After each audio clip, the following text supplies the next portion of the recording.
Hey everybody, Chief Meteorologist Brad Panovich here. I'm actually in South Carolina right now, so we're doing a remote vlog helping my in-laws move into a new assisted living facility. So a little family business here, but we've got severe weather on the way to the Carolinas, so we're doing a remote vlog today from some hotel Wi-Fi. So probably not the best signal, but we'll do the best we can. Here's the setup. We've got a pretty significant severe weather outbreak developing to our southwest right now. You can see it down in here. What's helping us right now, and the reason I have so many things turned on is because I want to show you the temperatures. It's cold in most of the western Carolinas. We're wedged in. This front is the defining line between what is warm and humid air. And trust me, it's warm and humid because I'm in Charleston right now. It's actually cold and kind of damp and cloudy for most of the western Carolinas.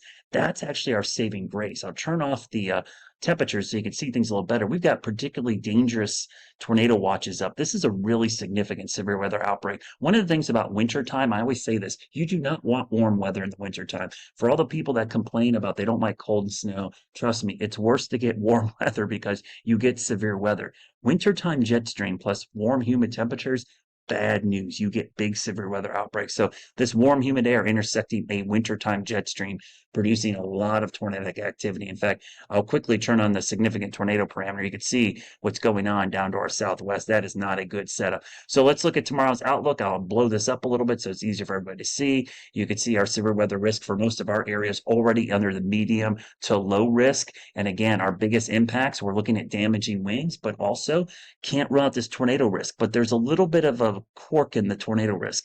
If the wedge and the cool, cloudy air holds on, it might save us from more widespread tornado risk. And that's why there are some uncertainties in the tornado risk, much more certain about a wind threat and possibly flash flooding. So the timing issues, basically, this is going to be a morning and middle of the day as long as things go according to plan.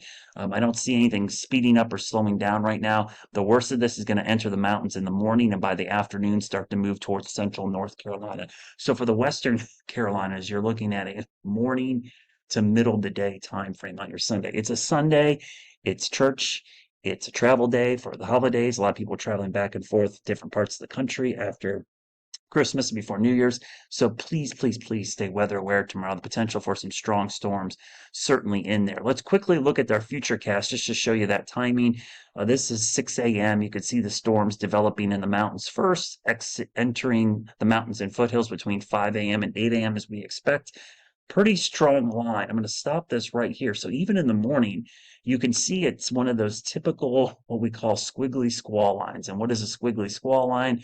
Well, the squiggly squall line is when you get these S curves in the line.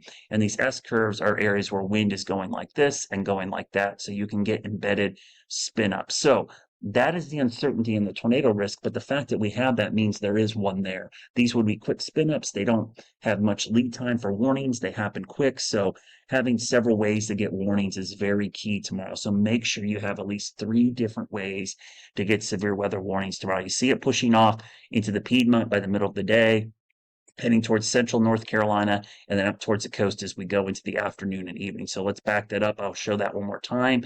It looks to be one line right now, which would be good news. So we're one and done, but that line could mean business in the middle of the day tomorrow. Let's look at the timing on a different perspective here, because I think I have a graphic that'll show you that a little bit better right here. And again, there was an error on earlier. It's 8 a.m. to 11 a.m., not 11 p.m., though that would have worked as well, honestly. But to be more precise, 11 a.m. to 8 a.m. to 11 a.m. So basically from west to east, you see this kind of 6 a.m. to 8, 8 to 11, and 11 to 3. So west to east, that's the timing of this whole mess. But there are some interesting caveats to that tornado risk. Remember, if that wedge holds on tomorrow, which this is a look at the short range guidance, you see it kind of holding on and maybe not eroding all the way. So what would that mean? Well, that would mean maybe a lower tornado risk. So let's look at the severe weather parameters here, because the severe weather part of this is interesting. I start looking at the significant tornado parameter and where is that going to show up tomorrow? Let's see if we can get this to load. And I'll show you that the significant tornado parameter tomorrow definitely would be mainly confined to our south.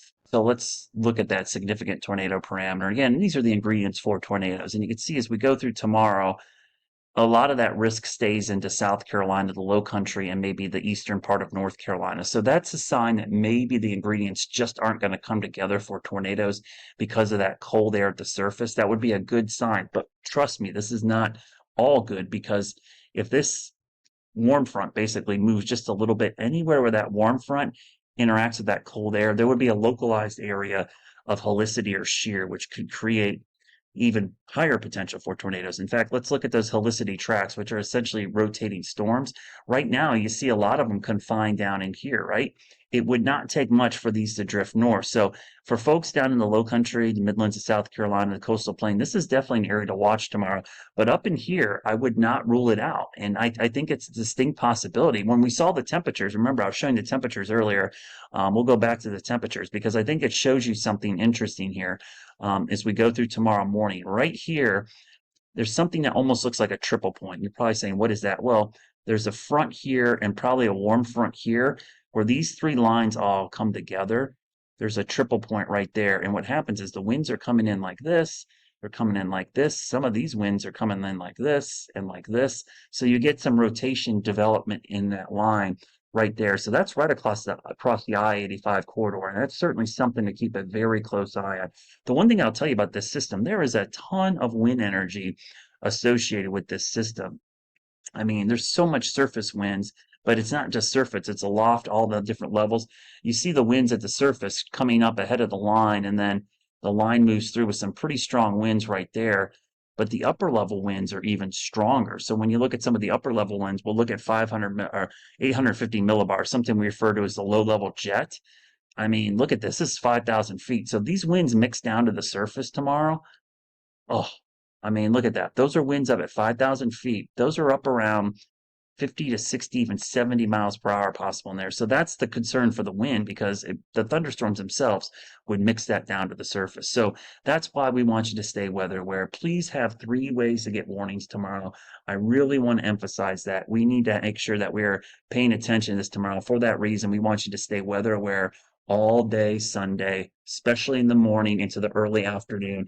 Have 3 ways to get warnings. Make sure you have your weather alerts turned on your device, including WCNC app, and make sure you're staying attuned to the weather. That's what weather aware means, paying attention to the weather. It's not a normal weather day. It's December, what is tomorrow, the 29th, right?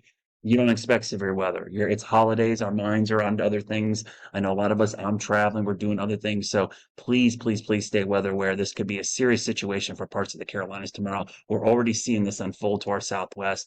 That's a good wake up call for what we need to pay attention to tomorrow.